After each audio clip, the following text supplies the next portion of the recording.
I was an American pilot. The one who caught me was a Vietnamese. I was taller and stronger than him, but I didn't dare to stand straight. And I was captured in the jungles of Vietnam. I knew the only way to survive was to play weak.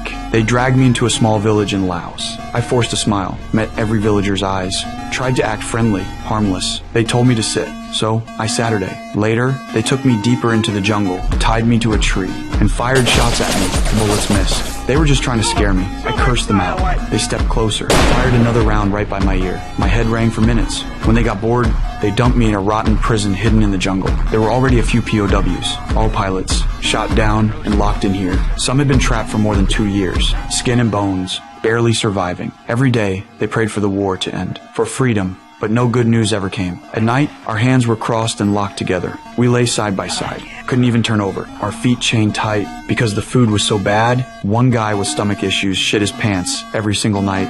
I wanted to help, but I needed a nail. There was only one nail, on the guard's resting post. I told my buddies to distract them. Only one guard stayed, a friendly dwarf. I walked over, pretending to ask for toothpaste, made the dwarf laugh his ass off. With my other hand, I yanked that nail free. Back in the cell, I ground it down with a rock, turned it into a thin iron pick.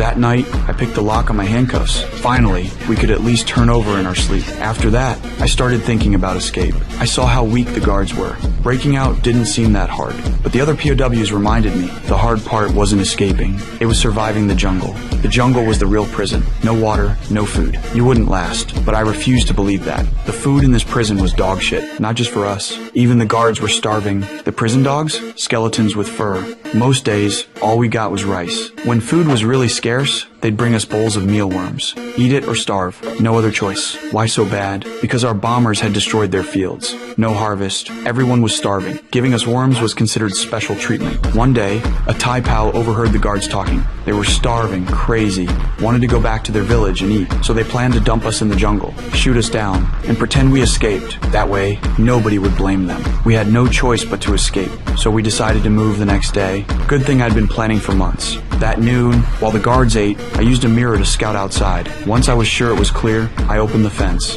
First, I stole their rifles, handed them out to the others. We'd split up and attack. In the kitchen, 7 guards were eating. Right before we struck, one guy got so nervous he puked. I clenched my jaw. No more hesitation. I rushed out and opened fire. Dropped a few instantly. Shot down another charging at me with a blade. But when I turned around, none of my men followed.